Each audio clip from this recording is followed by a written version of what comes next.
Central Texas Life with Ann Harder. Hello, everybody, and welcome to Central Texas Life. Ann Harder here with you, and it is a joy for me to welcome to the show an internationally known power couple in the world of classical music. Composer Dani Howard, who is British, and her husband, Pablo Urbina, who was recently in Waco conducting Indeed. the Waco Symphony Orchestra as one of our 4 finalists for the conductor position. So it's just a delight to have you back in Central Texas, Pablo. And your first visit here? First time in Texas, yes. Yeah, you can tell by your accent you're not from these parts. No, I'm not. a little further east, maybe really further east, because you actually grew up in Hong Kong. Yes, I was born and raised in Hong Kong, spent the first 18 years of my life there and absolutely loved it. It's still home. That is considered home for you? Absolutely. Yeah. But you made your way to London. Yes. And the Royal College of Music, and that's where you guys met. Yes. Yes, we met actually on, I think, the second or third day that we were there. We were, well, the one of Dani's friends will tell you that she went to live at the student dormitory, and I was a resident advisor there. So my sole responsibility was to make sure to take good care of all the students that I think at arrived. Baylor they call them wingdings. They were all wingdings. Yes. Exactly. So my job was to take care of the students, and he will tell you that I make very good sure that I took good care of Dani, and the rest is history. Yes. 11 years later. Yeah, well, but you're recently newlyweds, though. Yes, this is correct. Which is on so the 20th exciting. of August. Thank you. Yeah, but you live in London, and as we are taping this, it is raining. Yes. In Waco, and so we did that just so you would feel at home. Exactly. Thank you so much. Yes. The only I difference missed it is, in these 2 days. no matter what, we're always glad when it rains. Really? Yes, of course. That's true. Yeah. We just need the rain all the time. Yeah. So, Yes, I hear that you've had That's true. some bad droughts here, so it's Oh, good we- to have the rain. Yes. yeah, we like the rain when it happens, but so glad you're here. Don't like traveling in it so much. No. But Dani, so I want to talk to you about your music. You will be having a work performed by the Fort Worth Symphony. Yes. And that is what brings you really to Texas. Absolutely. So I've got a concert on Saturday with the Fort Worth Symphony, and it's the US premiere of one of my first pieces for symphony orchestra. So I wrote it 7 years ago.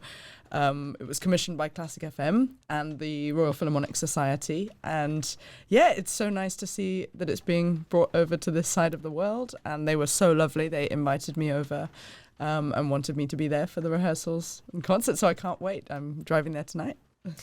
Very good. And I know, it's exciting, I'm sure, for musicians to perform a new work, new music. Absolutely. But your work is well, explain how your music, I mean, it sounds like classical music. It's not like weird. Yeah. I guess is the best way to Good way of saying put it. Well, I really care about audiences, and I want my music to be accessible to wider audiences. That's really my goal. I think there's a lot of amazing new music out there, and depending on where you are, it can have a bad reputation often, and I'd really love to be that sort of gateway into new music where people can hear something maybe slightly different but not too unfamiliar that puts them off. So I that's my main goal with music. So. And the name of this work It's called Argentum. Argentum.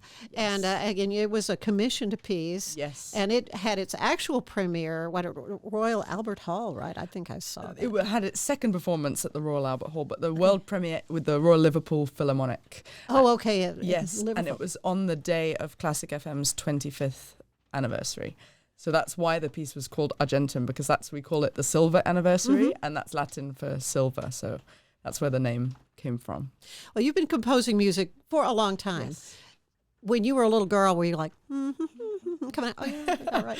When did you know that this was a gift you had? Well, I think I started out actually not in the classical route. I wrote a lot of songs. Did you? I loved writing songs. I started with drum kit and then piano and cello, and taught myself guitar, and really enjoyed playing in bands. And I think I didn't really know you could be a classical composer. I just didn't think that was something you could be. But it was when I started changing my piano pieces. And I remember my teacher, Anne Grady, said to me, you can't, why don't you just try writing your own? You can't do that to Mendelssohn, because I just changed, a few bars, thinking that it should be something else. Or I would really like it better this way. Exactly. And so she really encouraged me to write some music. And I had a wonderful cello teacher that opened my eyes to the world of classical music and introduced me to composers like Benjamin Britten, who I fell in love with. And then, when I found out that Benjamin Britten studied at the Royal College of Music, that was sort of where I really wanted to go. That's where I need to go. Yeah. Where I need to go. So. Well, Pablo, you kind of have a similar passion for making classical music accessible. Absolutely, yes. Yeah, on your webpage, I saw a picture of you and John Williams. Yes. And a friend thought that was Santa Claus, and you thought, this has got to change. That is very true. And, I always grew up, I don't come from a musical family. My mother loves music, very passionate about music, but she never really studied it, even growing up. My dad is in the military. So my dad really has never really had much interest for classical music at all. And I really liked it. And the type of music that I grew up with was more sort of film music, that type of thing. John Williams, The Lord of the Rings. Lush kind of. Yes, that's what I grew up with. And then, of course, when I started studying the French horn, which was my main instrument, it's an instrument that gets featured very heavily on film soundtracks. So I started developing this passion for music. And I always think that film music and classical music, well, they're all on the same. And we've forgotten that great composers like Aaron Copland in this country, Shostakovich, Prokofiev in Russia, they all did film soundtracks alongside the great works that we know them from today. And I don't understand why that suddenly has become a division between the two genres. So I like to listen to good music. I think that's probably the word that you were going for earlier, is that your music sounds pleasant, is good, is accessible. Perhaps is a word that composers don't tend to love, because it means that everything else is inaccessible, and actually it's just good music. So that's what I like to promote, and I think that music has a wonderful job and role to play in our society, far more important than I think we credit it sometimes. And that's what I like to promote. Yeah, that's. Yeah, we didn't talk about where you are originally from. You're from Spain. Correct. Born and raised. I was actually born in the Basque country. Basque. And I was there until I was 3, and then I moved to Pamplona, which is obviously famous. Has been made famous by Hemingway and the Running of the Bulls. Yeah, you've never not done that, or have? I like my life too much. Never dared to do it. I have friends that done it, and I respect it very much. And I think it's a wonderful tradition that we had for many years. But and then I moved. I mean, it's now been half of my life that I've spent abroad, away from home, because I'm 34, turning 35 this year. I came to the States the first time when I was 17, very young, and it's a big change. And music, is one of the wonderful things. Music can take you all over the world. Like, it's now we're very lucky that we get to travel across the world and be in similar places with the rain and all, and wake up to London. But it's wonderful, I wouldn't trade it for anything. Well, and in fact, it was the Rotary organization that kind of helped facilitate you going to San Diego. That is correct. The where Rotary you were Club. Studying as a teenager. Yes, and it all happened very quickly. I could have never guessed that my life was going to change drastically in a matter of 3 weeks. I went to San Diego for this summer festival with the San Diego Youth Symphony, organized by the Rotary Club, to whom I'm forever grateful and indebted to. And when I was there, the music director of the Youth Symphony said, "We'd love for you to stay."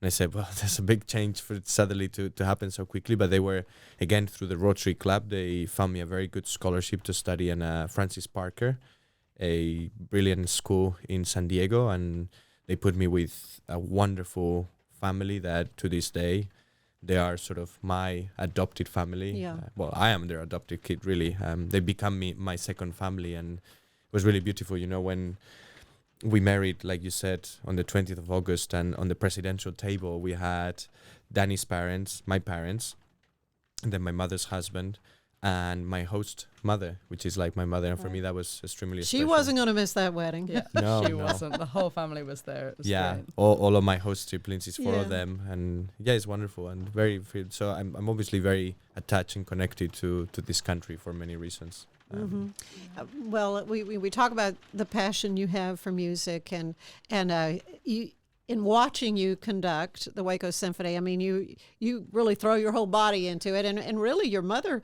saw something in you when you were a little kid and put you in dance. Yes, and I loved it actually. I love dancing, and Dani will tell you that that's one of the things that sort of caught her attention. I think it was one of those Royal College of Music parties early on, and we were dancing. I think, she saw me dancing. She will tell you this, or maybe not. I don't know. And so I've always liked it, and so I did ballet for 4 or 5 years, and did you really, really enjoyed it until I started. I was a pretty chubby kid growing up, and it was around I think 9 or 10 that also studying music, and that obviously takes in the Spanish system takes a lot of time, so you have to sort of choose your battles. And also I was starting to get a bit bigger, so it was not so easy to do ballet motion and movement, so I call it quits, and I retired before I had even started, but enjoyed it very much. Well, and you have a very strong tie to Baylor in your mentor, professor of French horn, Christy Morel. Absolutely. She was, in fact, the person that made me aware of the opening, that there was a conductor, a search for music director here at the Waco Symphony. Dr. Morel is, it's great. I mean, we just came from doing a masterclass with the horn students, and I told them, I will try my very best to be helpful to you, but I owe a lot of my musicianship and my skills to Dr. Morel, so you might hear some of the same things over and over, which is worth reiterating, because there are important things to learn as you are studying music. But it's such a treat, and now to spend time with her, it's always wonderful. She also came to the wedding with her family, which very grateful to have her there, and it's become I'm very honored to call her my friend now, as well as a mentor of mine to this day. I still confide in her and ask her for advice when needed. Very good. And I know she is more than happy to continue that mentor relationship. You're principal conductor for a London-based orchestra, Vitae. Correct. And you're also on the board of that, which is it's just such a neat thing. You're creating the music and you're making it come to life. Absolutely, yeah. We had this conversation. I mean, Dani can tell you more about it. I don't want to hog the microphone, but we had this conversation a few years back. We were at the Cabrillo Music Festival in Santa Cruz. Dani had been there as a composer, and I went the following year as one of the conductor students there. And that year it was Leonard Slatkin, the obviously very esteemed American conductor, and he came with Cindy McTee, his wife. And I mean, you tell what you can tell and what they told us about this. We were concerned about this working relationship, conductor, composer. Is it gonna be, people are gonna look at us funny because I like Dani's music very much, so I'm very lucky that I don't have to lie about, like you said, if it was music that was a bit plonky, as they said, and she asked me, what do you think about this piece? Then I will have to be, does this dress make me look fat? Yeah, exactly. It's like no better never to answer trick questions like that. But I'm very lucky that I love her music, and I think we work very well professionally, so we've done that a fair amount over the years, and but it was always a concern. But I mean, Lerner is lacking. They said it was a great match. I mean, we didn't do it on purpose. When I met him, he was studying French horn, wanting to do conducting, but not actually, certainly not being a conductor. So it's worked out really nicely because he has his thing. He has a lot of concerts, all over the place, and often not involving my music. And I have my own commissions with other orchestras. But then once in a while we get to work together, and that's really, really lovely. So, for example, for my debut album is with the Royal Liverpool Philharmonic. He's conducting 3 out of 5 of the pieces, one of the days, which was so wonderful to actually get to work with him, because I can trust his musicianship. I can trust that I can be comfortable enough to say when I need something changed. Yeah, I didn't hear it quite that way. Exactly. When I was writing. Exactly. And that you don't always find that. A lot of conductors are wonderful to work with, but there's something really lovely about being able to be completely honest about all the things you'd like.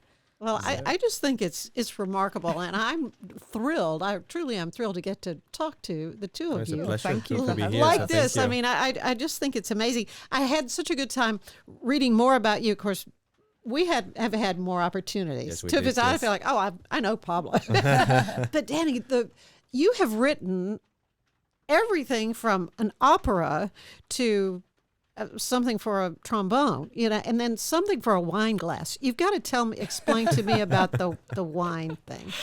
I must say this was basically a bit of a passion project of mine that stemmed from during the first lockdown.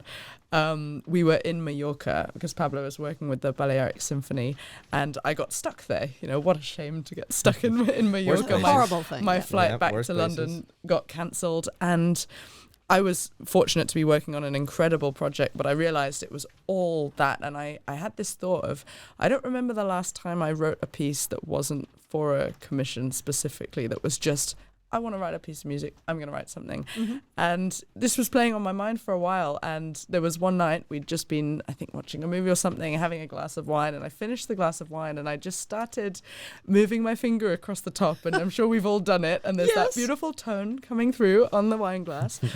And I just, in my head, something just played through. And I heard a clarinet sort of line go over the top of this note. And I thought, you know what? That would be an amazing duet. And I kept thinking, and I thought, I've got so many friends that incredible musicians that I have wanted to work with for a long time, but nothing's ever come up where I can specifically do something. And they've also often mentioned we don't have many encore pieces that are short, fast, and I thought, what an interesting idea to do a series of encores for an instrument with wine glass. And I was in Spain, so I called them the Vino Encores. And I've done 4 so far for oboe, clarinet, trumpet, and bassoon. And I was hoping to continue at a faster rate, but things slowed. As soon as things opened up, I was involved with other projects. But it is my plan to, over time, cover all the instruments and, build a bit of a series for fun. That was the idea. That's just creative as all get out. They've been performed quite a lot now, actually, and I bet they have. It's really. And so is it the lovely. Stage manager that's emptying the wine glass?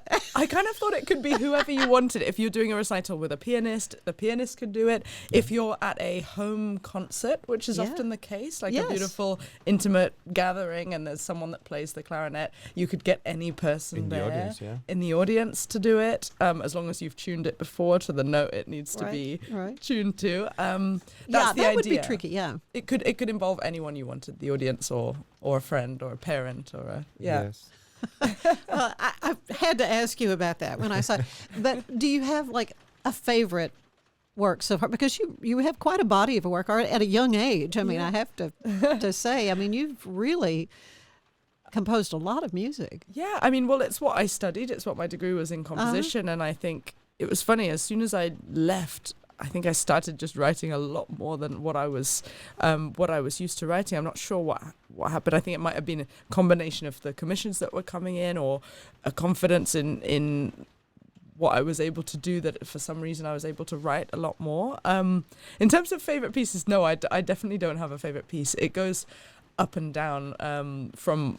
Usually when I finish a piece, I then hate it and absolutely don't want to listen to it for a while. And then sometimes it stays that way, and other times I go back to thinking, oh, there was something about that piece, I did enjoy. But I think one of the pieces I still like, rather than despise listening to, is my trombone concerto, which was an incredible. I felt really privileged to work with this trombonist, Peter Moore. He's principal of the London Symphony Orchestra and one of the best trombone players in the world, without a doubt. I don't think anyone would question that. And that was a piece that, I'm really still excited about and hoping can have a US premiere at some point. I'm about to go to Sweden for the European premiere of the piece. So, that's probably what I'm currently feeling proud of.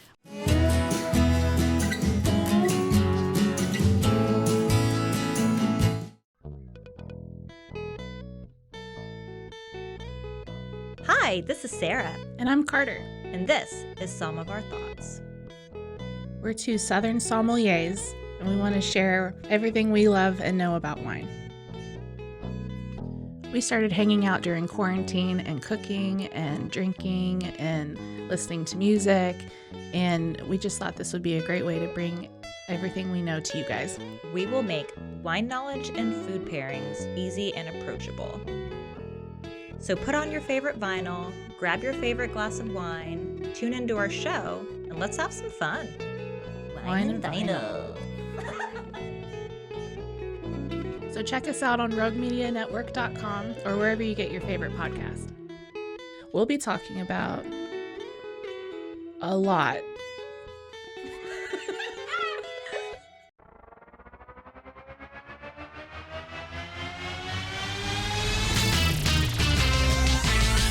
Bros and foes and heroes.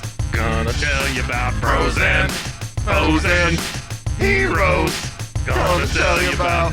Hey, I'm Zach, And I'm Mike. and we have a fantastic new podcast to tell you about.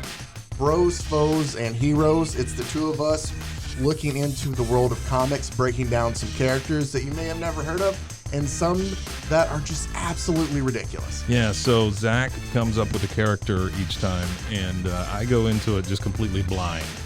I don't know who this person is or what their abilities are or anything, and basically I guess we kind of go over their origin story and just some of the ridiculous stuff that maybe, especially Golden Age stuff. Oh, Golden Age stuff is always the best, and we will make sure to highlight all of the shenanigans and just absolute weirdness of everything. Yeah, that's right. So subscribe today and follow us on Instagram at Bros, Foes, Heroes. And if you don't, I know where you live. Not really, but please subscribe. Bros and foes and heroes. Gonna tell you about bros and foes and heroes. Gonna tell you about.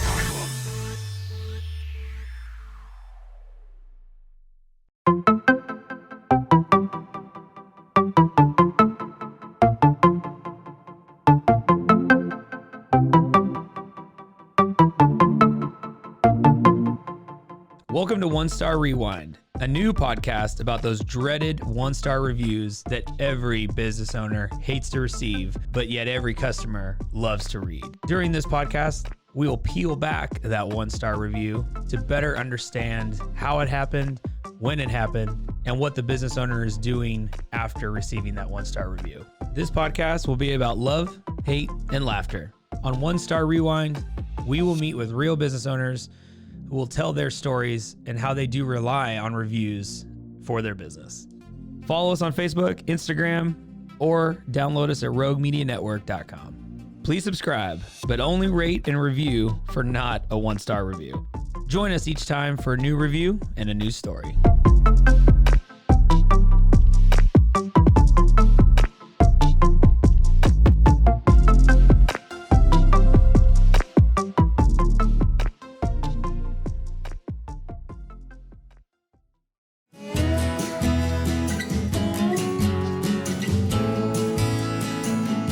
Well, and your work has been performed all over the world, and you have worked literally all over the world, Pablo. Do you have a favorite place that you've conducted aside from Waco? That's like I was gonna say. That's like saying who you love more, mommy or daddy. It's, No. No, each orchestra.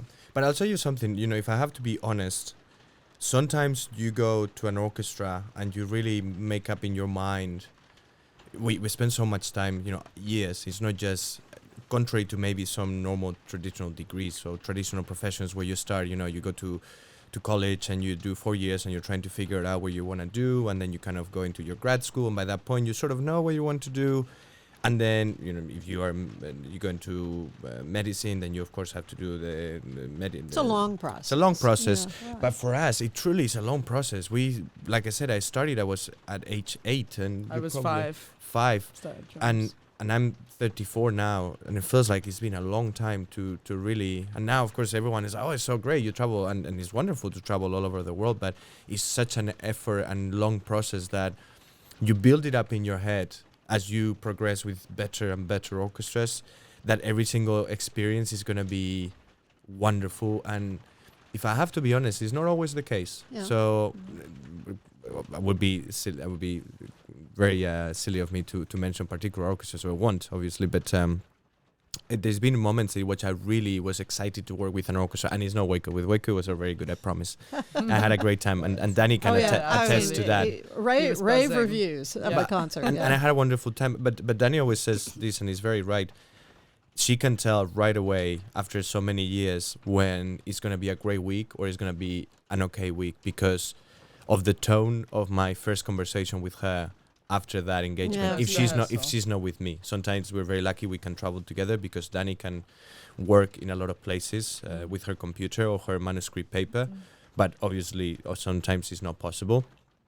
And then I call her and she says, how was it? How was your first day? And sometimes it's great and I'm buzzing and you can tell in my tone of voice, and sometimes it's kind of like, well, it was. Yeah. So it can vary. It's hard to pinpoint one specifically, and also it varies very much.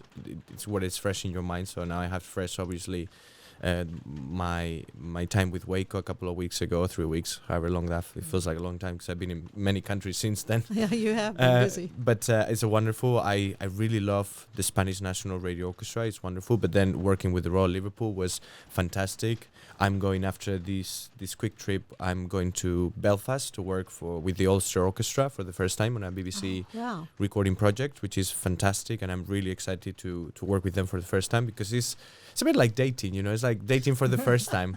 Yeah. And every time, it's very exciting. You don't know where you're a bit nervous. You don't know what's gonna happen. Is it gonna be like love at first sight, or is it gonna be like hard work? But then in the end, positive. It's well, so folks understand that. When you have a performance, you really just have a few days, literally, with professional musicians who already have the music and they're rehearsed and so forth. It's not like, school or even college where they're working on a given piece of music maybe for weeks. Yep. Not the case. It's boom. Yeah, and it's like Dani often talks about this as a composer because she works on a piece for months. Sometimes, this trombone concerto was 3-4 months at least. Yeah, 4 months. And then you suddenly have so little time because often with an orchestra as well. And I think this is wise when you're premiering a work by a contemporary composer, so a living composer. I think it's wise the first rehearsal not to have the composer there. And this is something that I know Dani's changed her tune from the beginning where she wanted to be there. I want to be there at the beginning. Yeah. And I said, actually, I don't go anymore. give them a bit of time because they need work. They need to develop. So they spend even less time than I do. Sometimes it'll be 2 rehearsals maximum. And you work so hard for this piece. And it feels like such a fleeting experience that it must be. I mean, I know that it's hard for you, especially if you don't have the most wonderful, it's not one of those buzzing ones. Yeah. It depends on the orchestra, and I don't like going to the first rehearsal because they know they're going to make a mistake, and they know that they need to fix it, and so they just need that first rehearsal without you. I think you don't want to be there because it's not going to sound right the first time. They don't want you to be there because they know they don't want you judging it based on this first run. Mm-hmm. But it is really magical to have what you've had in your mind and in your brain for so long actually come through your ears is something. It sounds silly, but it's really, really special. And then even more special to be in the audience for the performance, to see, because that's what you're writing it for, the audience, the players and the audience. To see their response. Exactly. And you just hope that there's even if it's a very small number of people in the audience, that it moves them in some way that they haven't experienced before. That's the idea. At that point, all pressure's off of you. Yeah. All the pressure's on you. Exactly. And that's what you have to think. You think there's nothing I can do now, which can be great in some ways, but can also be quite scary because things can go wrong that are completely out of your control, and you have no ability to change whether that goes right or wrong. But that's part of life, and it's contemporary music. Exactly. It's supposed to sound like exactly. that. I always tell Dani, you have to keep an open mind because sometimes, as it often happens, out of silly mistakes or unforeseen circumstances, great things happen. And I remember vividly, there was an experience with Dani, which they were premiering a piece of hers. I would say the orchestra or the play, so which one?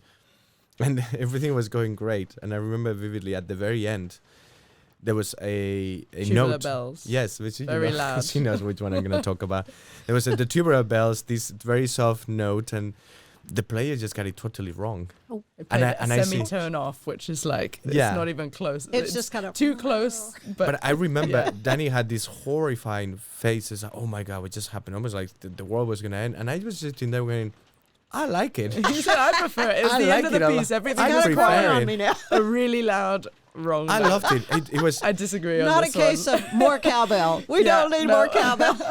so yeah. On that case, I disagreed because I would rather it be the note that I wrote. I think but- you have to keep an open mind. And But I sometimes- agree. Sometimes surprises happen that you think that was not what I was expecting, and actually it works better. And Yes. occasionally that, in fact, in our recording session, there was someone that came in 2 bars early, and my initial reaction was, "Oh, that's wrong."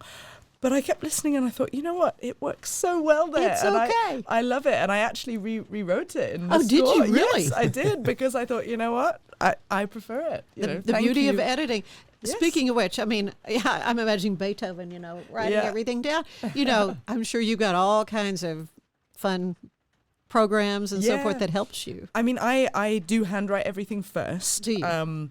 Now I moved to the computer sooner than I used to. I used to have a lot more detailed sketches handwritten, but I like starting a piece handwritten because you've not got to put in all the information that you use. I use the Sibelius software.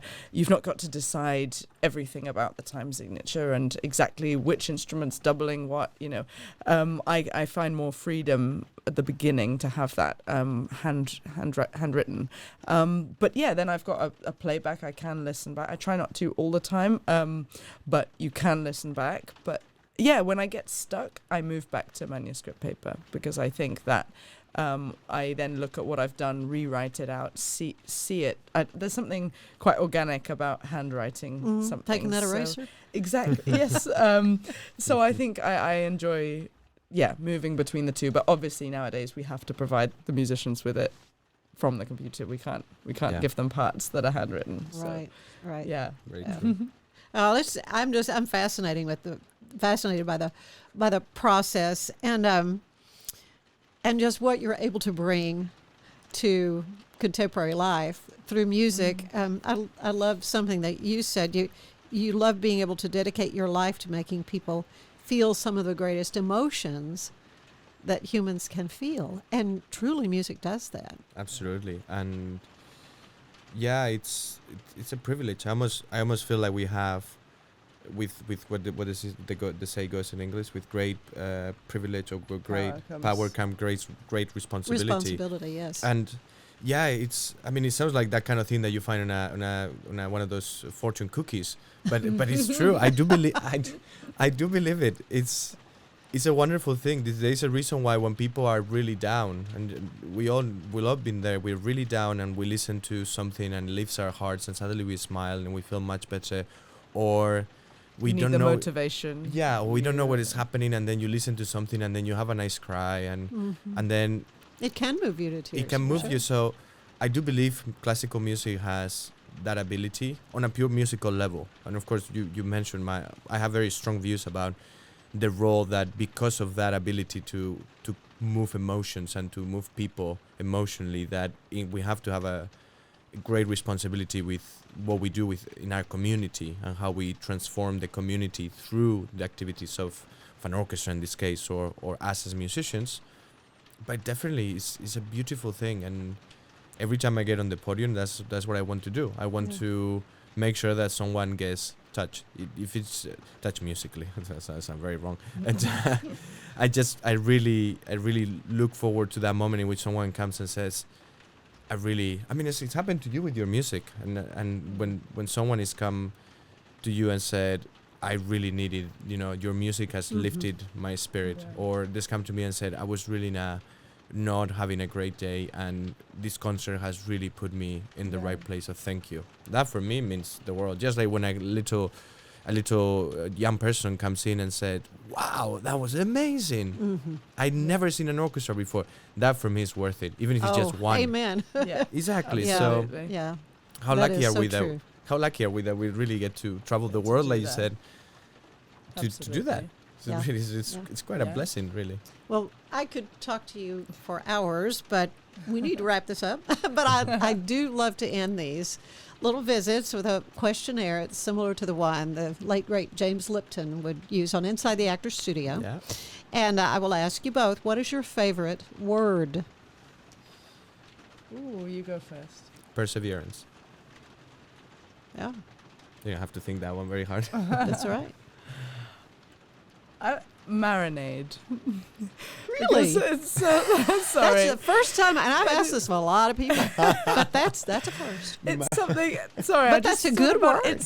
It's something that my composition teacher used to say about letting ideas marinate in your brain, and I know we do it with food, and I don't know. It's the first thing I thought of, and I use it a lot day to day, and I like how ideas can evolve, opinions can evolve over time from it marinating in your mind. Yeah, sorry. Good. I love it. I can never hear that. You know, this is where I mentioned it. You'll find it funny. When I was here 3 weeks ago, we went to this wonderful restaurant, and for the first time I had frog legs, and they were marinated. So now the first thing when you said marinate, I thought frog legs, and it was like From Waco. from Waco, would never ever in my life. As they think say, of- it tastes like chicken, right? it kind of did. But it was more marinated than anything else. So More than marinade. But what is your least favorite word?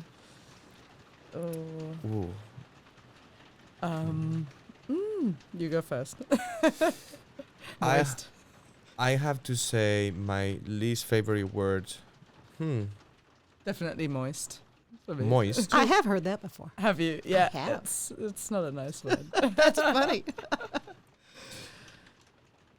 Cringe, actually. Cringe, yeah. Cringe. Yeah. What turns you on creatively, spiritually, or emotionally? And you can't say music. No, of course. You go first, Dani, this one. For me, experiences, people and places. Yeah. You know, every time I go somewhere, you know, even today going to the zoo, we had a lovely talk. You know, I'm Feeding the bears. really inspired good. by nature and encounters with humans and, you know, visual places that I've seen. Mm-hmm. For me, probably improvement. To know that I'm, whether it's improvement of the community, the society, of the music, anything that I feel that is making something better as a result of it. That really excites me. Then what turns you off creatively, or spiritually, or emotionally? Ill intentions, Mm-hmm. you know, bad comments that are intended with no other intention than to be bitterness. Bitter is another word I yeah. really don't like. Yeah, yeah. I suppose the judgment. I really believe in sort of you do you, you know, and things aren't for everyone, and that's okay. And you know, find what you love and let other people enjoy what they love. And Stay in your lane. yeah. You always tell me, stay in your lane. Stay Yeah. in your lane. Right. Okay, I'm going to ask two musicians. What sound do you love the most? Oh, this one is easy. Oh. The sound I love the most is strings tuning. Really? So before I go on a stage, literally, sometimes I'm nervous depending on the responsibility, the degree. Like here, Waco obviously had a wonderful time, but I'm aware that this is a process of selection. So you want to do a good job, you want to make sure the audience enjoys, and all these nerves sort of go away the moment that I hear, which is actually quite an unpleasant sound for most people. It's kind of, It's like, but I absolutely Yeah. love it. I my happy place. I think for me it would be the basketball swish. When you, because I used to play a lot of basketball, Oh, and did you? when Yeah. you get it in the net without hitting the sides, and That's right. We call it the swish. And Nothing yeah, but net. Exactly. I think that is definitely my favorite sound. Okay, good. Then what's your least favorite sound? Oh, for me, the thing I thought of that as soon as you asked your favorite sound was the cracking of anything. In that I've heard one of my friends in warming up and their ligament in the ankle cracked, and I An Achilles tendon. Yeah, exactly, and it haunts me. So that's probably my least. It favorite. is a sound that you do not forget. Yes. Mm-hmm. What about For you? me, it'll Paul? have to be a very loud motorbike when they just rev really loud, and it's not only unpleasant to the ear, but also it's just Really? yeah, I just really don't like okay. it at all. What other profession would you like to try or have liked to try? I think I would have gone down the basketball route, to be honest. Really? I that was WNBA. definitely- Yeah. Well, I don't think I was tall enough, but in Hong Kong I was tall. Yeah, that's but, probably true. But I think internationally not so much. But That's yeah, great. I think for me, really, I was never debating whether I'd be a musician. I think it was what type of musician, and I think I there are other parts of composing I would have gone into, like maybe film or something else that but I think it would still have to be a musician, for sure. I always thought if I didn't went down the musician route, which also became clear very quickly, I would have studied psychology and journalism. I love communicating, and I love understanding people, and I think this is why I love conducting so much, because you actually need to have a fair amount of both of those skills. For sure. But now probably if I wasn't a musician, I'd probably go into management. Okay. Some kind of musical management. Musical of some form. management. Yeah. Well, what job do you know you would not want to do? Accountant. I hate doing my accounts as a self-employed. Yeah, definitely. Or law. I struggle with. It's not. Somebody's got to do it. Someone's got to not do me. it. But it's just I have. It's not that I can't read it. It's just I have zero interest at that legal lingo for me personally. But I'm very grateful to those that do that. Obviously. For me, anything that involves booking. Anything. Oh, flights or hotels or restaurants. Anything.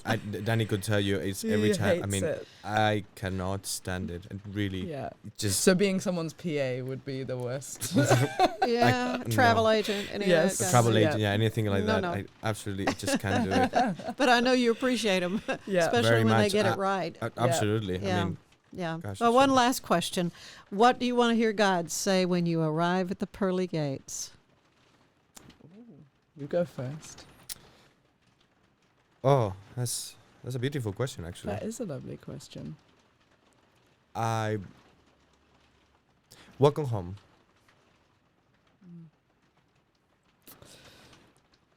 Yeah, I think something I heard was about you.